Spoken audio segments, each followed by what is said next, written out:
চলে এলাম আরো একটা নতুন ভিডিও নিয়ে। ভিডিওটায় রয়েছে বেশ কিছু গুরুত্বপূর্ণ আপডেট। প্রথম যে আপডেটটা দিয়ে আজকের এই ভিডিওটা শুরু করব সেটা হলো মোহনবাগান সুপার জায়ান্টকে নিয়ে।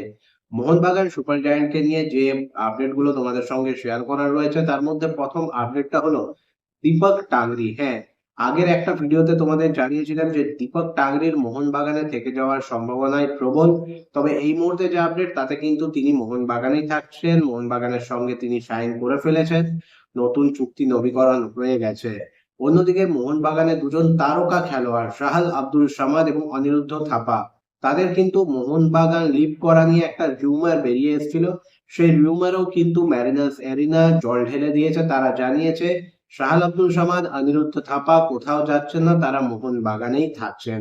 এরপর যে আপডেটটা মোহনবাগানকে নিয়ে তোমাদের সঙ্গে শেয়ার করে নেব সেটা হলো অ্যান্টোনিও লোপেজ হাবাসকে নিয়ে। হ্যাঁ, যিনি একসময় কলকাতার এই দলকে প্রথম আইএসএল-এই চ্যাম্পিয়ন করেছিলেন, যদিও তখন নাম ছিল এটিকে, এবং মোহনবাগান সুপার জায়ান্টের সঙ্গে মার্জারের পরও তিনি কিন্তু মোহনবাগান সুপার জায়ান্টের দায়িত্ব পালন করেছেন এবং সেটাও সাফল্যের সঙ্গে। আবারও শোনা যাচ্ছে তিনি কিন্তু মোহনবাগানে প্রত্যাবর্তন করতে পারেন। একটা সময় চিরপ্রতিদ্বন্দ্বী ইস্ট বেঙ্গলের কোচ হওয়ার দৌড়ে প্রবল ভাবে ছিলেন এই অ্যান্টোনিও লোপেজ হাবাস। তবে এবার তিনি কিন্তু নাকি ফিরতে চলেছেন মোহনবাগান সুপার জায়ান্টের টেকনিক্যাল ডিরেক্টর হয়ে। এইরকমই আপডেট কিন্তু বেরিয়ে এসছে আইএফএফ এবং ম্যারিনার্স এরিনারের তরফ থেকে। এরপর চলে যাব পরবর্তী আপডেটে। পরবর্তী আপডেটটা হলো চিরপ্রতিদ্বন্দ্বী ইস্ট বেঙ্গল কিন্তু কেবিএফসির খেলোয়াড়, ভারতের জাতীয় দলের তারকা খেলোয়াড় দানিশ ফারুককে কিন্তু 2 বছরের একটা চুক্তিতে সাইন করিয়ে নিয়েছে। এইরকমই আপডেট রয়েছে। দানিশ ফারুকের আসাতে ইস্ট বেঙ্গলের মাঝমাঠ যথেষ্ট শক্তিশালী হবে বলেই মনে করা হচ্ছে। তবে ইস্ট বেঙ্গল সমর্থকেরা কিন্তু এর থেকেও বড় সিগনেচার আশা করছিলেন। তবে দানিশ ফারুক কিন্তু যথেষ্ট একজন ভালো মানের খেলোয়াড়। তিনি কিন্তু নিজেকে কেবিএফসি জার্সিতেও যথেষ্ট ভালোভাবেই মেলে ধরেছিলেন। এখন দেখা যাক কলকাতার এই বড় দলের চাপ তিনি কিভাবে সামলান ইস্ট বেঙ্গলের জার্সিতে। এরপর চলে আসবো পরবর্তী আপডেটে। পরবর্তী আপডেটটা মুম্বাই ইন্ডিয়ান্সের তারকা খেলোয়াড় হার্দিক পান্ডিয়া। এই সিজন তিনি কিন্তু আইপিএল এ মুম্বাই ইন্ডিয়ান্সের ক্যাপ্টেনের দায়িত্ব পালন করছিলেন এবং লাস্ট দুটো সিজন ধরে তিনি কিন্তু সেই দায়িত্বে ছিলেন এবং দুটো সিজনেই মুম্বাই ইন্ডিয়ান্সের পারফরমেন্স যেমন তলানিতে গেছে তেমনই কিন্তু ভালো পারফরমেন্স দেখা যায়নি তাদের ক্যাপ্টেন হার্দিক পান্ডিয়ার ব্যাট এবং বোলিং দুটোতেই। হার্দিক পান্ডিয়া কিন্তু এবারের আইপিএল এ ফ্লপ করেছেন, এটা বলা যেতেই পারে। তারপরে মুম্বাই সিটি এফসির সঙ্গে তার সম্পর্ক নাকি তলানিতে গিয়ে ঠেকেছে এবং এই মুহূর্তে যে আপডেট বেরিয়ে আসছে বিভিন্ন সংবাদ মাধ্যমের দ্বারা, তাতে জানানো হচ্ছে হার্দিক পান্ডিয়া খুব শীঘ্রই কিন্তু মুম্বাই ইন্ডিয়ান্স ছাড়তে চলেছেন এবং তাকে কিন্তু দেখা যেতে পারে কলকাতা নাইট রাইডার্সে। হ্যাঁ, কলকাতা নাইট রাইডার্স নাকি হার্দিক পান্ডিয়াকে ট্রেডে নেওয়ার ব্যাপারে যথেষ্ট গুরুত্ব দিয়ে বিষয়টাকে বিবেচনা করছে। তারা চাইছে হার্দিকের মতো একজন অলরাউন্ডারকে নিজেদের দলে নিয়ে আসতে, কারণ লাস্ট সিজন অজিঙ্ক্য রাহানের নেতৃত্বে কিন্তু কেকেআর এর সময়টাও খুব একটা ভালো যায়নি। তাই তারাও চাইছে একজন ক্যাপ্টেন এবং একজন এমন খেলোয়াড়কে নিয়ে আসতে যিনি কিন্তু কলকাতা নাইট রাইডার্সকে আবারও সাফল্য এনে দেবেন এবং সেক্ষেত্রে তাদের প্রথম পছন্দই কিন্তু নাকি হার্দিক পান্ডিয়া। এটাই কিন্তু এই মুহূর্তের আপডেট এবং এটাও শোনা যাচ্ছে হার্দিক পান্ডিয়া কলকাতা এলে তাকেই কিন্তু এবারে আমরা কেকেআর এর ক্যাপ্টেন হিসেবে দেখতে পাবো। এখন দেখার সত্যি এই কেকেআর হার্দিক পান্ডিয়াকে মুম্বাই সিটি এফসির কাছ থেকে ছিনিয়ে নিয়ে এসে কলকাতার ক্যাপ্টেন বানায় কিনা। তোমাদের কি মনে হয় হার্দিক পান্ডিয়া কি কলকাতায় আসবে নাকি হার্দিক পান্ডিয়া মুম্বাইয়ে থাকবে বা অন্য কোনো দলে আমরা দেখতে পাবো ভারতের এই জাতীয় দলের তারকা খেলোয়াড়কে? অন্যদিকে ডুরান্ড কাপের আপডেটও কিন্তু বেরিয়ে এসছে। ডুরান্ড কাপ শুরু হতে চলেছে 25শে জুলাই, যা চলবে 13ই আগস্ট পর্যন্ত।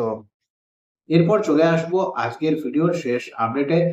একটা ভিডিওতে তোমাদের জানিয়েছিলাম এবং তোমরা সকলেই কিন্তু এটা সম্পর্কে অবগত যে যেদিন কিন্তু মোহামেডান স্পোর্টিং ক্লাবের জেনারেল সেক্রেটারি হিসেবে ওয়াসিম আকরাম দায়িত্ব নেন, তিনি কিন্তু সেদিন তার যে ইন্টারভিউ চলছিল প্রেসের সাথে সেখানে কিন্তু স্পষ্ট জানিয়েছিলেন যে তিনি কিন্তু চাইছেন মোহামেডান স্পোর্টিং ক্লাব আইএসএল এ খেলুক এবং আনঅফিসিয়ালি তিনি কিন্তু হায়ার আপসদের সাথে আলোচনাও করেছেন বিষয়টা নিয়ে, যাতে মোহামেডানকে কিন্তু আইএসএল এ খেলতে দেওয়া হয়।